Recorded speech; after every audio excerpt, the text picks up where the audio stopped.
അങ്ങനെ ശ്വേതാ മേനോനും കൂടെ ബിഗ് ബോസിലേക്ക് വരികയാണ്. എനിക്ക് തോന്നുന്നു ആദ്യത്തെ അടി പൊട്ടാൻ പോകുന്നത് ശ്വേതാ മേനോനും അൻസിബയുമായിരിക്കും. കാരണം അൻസിബ പോയിന്റ് പറഞ്ഞ് പിടിച്ചു നിൽക്കുന്ന കാര്യത്തിൽ അൻസിബ മുൻപന്തിയിലാണ്. അതിൽ ശ്വേതാ മേനോൻ എത്രത്തോളം പിടിച്ചു നിൽക്കാൻ പറ്റുമെന്ന് നമുക്കറിയില്ല. എന്തായാലും ഒരു ഗസ്റ്റാണ് അവിടുത്തെ.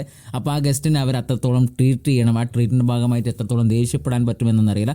പക്ഷേ വന്ന പാടെ തന്നെ ശ്വേതാ മേനോൻ്റെ ആവശ്യമെന്ന് പറയുന്നത് പവർ റൂം തനിക്ക് വേണമെന്നാണ്. അവിടെ സംസാരിക്കുന്ന അൻസിബയാണ് പവർ റൂം തരാൻ പറ്റില്ല മാം എന്നാണ് പറയുന്നത്. പക്ഷേ പവർ റൂം തരാൻ നിർബന്ധിതരാണ് നിങ്ങൾ. കാരണം നിങ്ങൾ പവർ റൂം എനിക്ക് തരണം, കാരണം അതിനുള്ള അധികാരം എൻ്റെ കയ്യിലുണ്ടെന്ന് പറഞ്ഞ് ശ്വേതാ മേനോൻ പവർ റൂമിലേക്ക് പോകുന്നു. അങ്ങനെ ശ്വേതാ മേനോൻ അവരോട് പറയുന്ന ഒരു കാര്യമുണ്ട്, നിങ്ങളാരും എൻ്റെ അനുവാദമില്ലാതെ പവർ റൂം കയറാനോ ഇതിൽ നിന്നൊരു സാധനം എടുക്കാനോ നിങ്ങൾക്ക് പറ്റില്ല, അതിന് എൻ്റെ അനുവാദം വേണമെന്ന് ശ്വേത പറയുന്നുണ്ട്.